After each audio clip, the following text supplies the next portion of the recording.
Yo, what's up po mga kabakyard? Ngayon nga pala guys, magkukwento lang ako ng konting kwento lang or sabihin ng short story about sa buhay ko rito nung way back 2011 na naging OFW rin po ako dito sa bansang Singapore. Bali guys, 12 years rin pala ako nag-work dito sa isang production company as a project engineer sa isang oil and gas company. Samantalang ang asawa ko, nagtatrabaho rin siya sa isang government hospital. So, maalwan ang buhay, medyo masarap at medyo masaya. Tipong weekly na gusto mo mag-shopping, kayang-kaya. Yung gusto ko mag-upgrade ng mga gear ko sa photography, andali lang para sa akin. Yung kapag may holiday na dikit, travel dito, travel doon. So sobrang convenient ng buhay kapag nandito ka sa bansang Singapore at dalawa kayo nagtatrabaho ng asawa mo.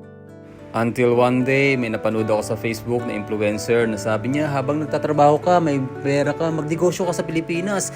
Suddenly, umuwi ako ng Pilipinas at nag-put up ako ng business.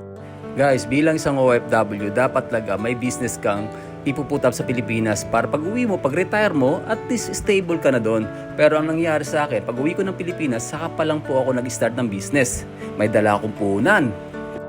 Pero guys, sa pagbi-business, hindi yan sa isang tulog kagad, may success agad. Hindi yan sa isang taon o isang buwan, makikita mo agad yung success ng business mo. Guys, it takes time, courage, perseverance, at higit sa lahat, hands-on ka at consistency. Yung sinabi nila kapag nag-business ka, yayaman ka, guys, scam yon. Siguro in the future, kapag nasa success ka na, nasa ruro ka ng tagumpay, yun masasabi mo tagang nagtagumpay ka na. Pero bago marating yung rurok ng tagumpay, katakot-takot na hirap at consistency nga ang kailangan dyan, guys. At yung pag sinabi nilang nag-business ka, hawak mo oras mo. Guys, yun ay isa ring scam. Kasi kapag nag-business ka at pinili mo yung farming, guys, 2 oras ka palang nakakalis, gusto mo na bumalik ulit ng farm, iniisip mo, gutom na yung baboy mo. 3 araw ka palang nakakalis sa farm mo, iniisip mo, tangina, manganganak yung baboy ko, sino kaya mag-aalaga?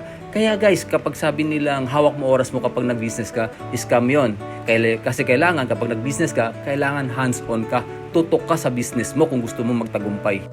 So ngayon guys, start ng business namin, malayo pa kami sa tagumpay. Pero kapag naglo-look back off sa nakaraan, kahit pa paano ay malayo-layo na rin at nagki-kick off na rin ng paunti-unti yung business namin.